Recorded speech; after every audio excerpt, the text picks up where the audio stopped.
இன்றைக்கு தமிழகத்தின் முதலமைச்சர் கூட ஒரு கருத்து சொன்னார். அதாவது ஒரு சரியானது வரவேற்கக்கூடிய கருத்து தான். என்னன்னா, ஒரு சட்டம் சட்டமன்றத்தில் பாஸ் ஆன சட்டம் அது கவர்னரின் கையெழுத்துக்காக 1 மாதத்திற்கு மேல் இருக்கக்கூடாது என்று காலக்கெடு. அதே போல் ஒரு சட்டம் நாடாளுமன்றத்தில் பாஸ் செய்யப்பட்டால் அந்த சட்டம் மாநில ஜனாதிபதியால் 4 மாதத்திற்கு மேல் நிறுத்தக்கூடாது என்ற ஒரு காலக்கெடு. இது தேவையானதுதான். இதை நம்ம அமெண்ட்மெண்ட் மூலமாக கொண்டு போய் மாத்தலாமே. ஆர்டிகல் 368 கொடுக்கின்ற அதிகார வரம்பை பயன்படுத்திக் கொண்டு இந்த மாற்றத்தை நம்மால் கொண்டு வர முடியும். அதற்கு மறுவாய்வு என்பது அவசியமே இல்லை. இன்னொன்று, டாக்டர் கலைஞர் அவர்கள் சொன்னார், இந்திய அரசியலமைப்பு சட்டத்தின் 356வது பிரிவை மாற்ற வேண்டும் என்று சொன்னார். 356வது பிரிவை எடுத்துக்கொள்வோம். 356வது பிரிவு என்பது மாநிலங்களை கலைப்பதற்கு கவர்னருக்கும் ஜனாதிபதிக்கும் அதிகாரத்தை வழங்குகின்றது. இந்தியாவை மீது திடீரென்று ஏதாவது ஒரு நாடு போர் அடிக்கின்றது. இன்றைக்கு சீனா இந்தியா மீது போர் தொடுக்கின்றது, அல்லது பாகிஸ்தான் இந்தியா மீது போர் தொடுக்கின்றது. இந்தியாவின் பாதுகாப்புக்கே ஒரு மிக பெரும் அச்சுறுத்தல் வருகின்றது.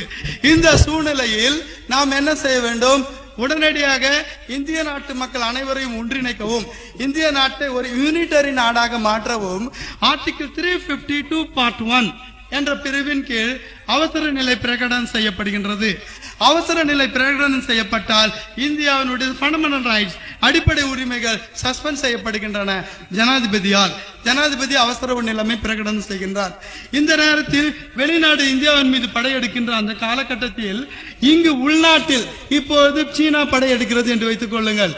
அங்கு இருக்கின்ற அருணாச்சல பிரதேஷ் இன்றைக்கு கூட 65,000 சதுர கிலோமீட்டர் இந்தியாவின் எல்லையான அருணாச்சல பிரதேசத்திலும் காஷ்மீர் லடாக் பகுதியிலும் இன்றும் கூட சீனாவின் வசம் இருக்கின்றது. மீண்டும் அந்த நேரத்தில் மங்களோடான மக்கள் அவர்கள் சீனா இந்தியாவின் மீது படையெடுக்கின்ற சந்தர்ப்பத்தை பயன்படுத்திக் கொண்டு இவர்கள் தனிநாடு பிரகடனம் செய்கின்றார்கள். அந்த நேரத்தில் அங்கிருக்கின்ற மாநில அரசு அந்த தீவிரவாதிகளுக்கு ஆதரவாக தாங்களும் தனிநாடு என்று பிரகடனம் செய்கிறது என்று வைத்துக் கொள்ளுங்கள். அப்பொழுது என்ன செய்வது? அப்போது அந்த மாநில அரசு எப்படி கலைப்பது? ஆர்டிகல் 356 இருந்தால்தான் உடனடியாக அந்த மாநில அரசை கலைத்து அந்த இங்கு ஜனாதிபதி ஆட்சியை பிரகடனப்படுத்தி இன்று வெளிநாட்டில் போர் நிறுத்திக் கொண்டிருக்கின்ற இந்த நேரத்தில் உள்நாட்டிலும் கலவரமும் குழப்பமும் ஏற்படாமல் தடுக்க வேண்டும் என்று சொன்னால் இந்த 356வது பிரிவு எந்த அளவிற்கு மிக முக்கியமானது, எந்த அளவிற்கு மிக உன்னதமானது என்பதை நீங்கள் புரிந்து கொள்ளுங்கள் என்று இங்கே நான் சொல்லிக்கொள்ள கடமைப்பட்டிருக்கின்றேன்.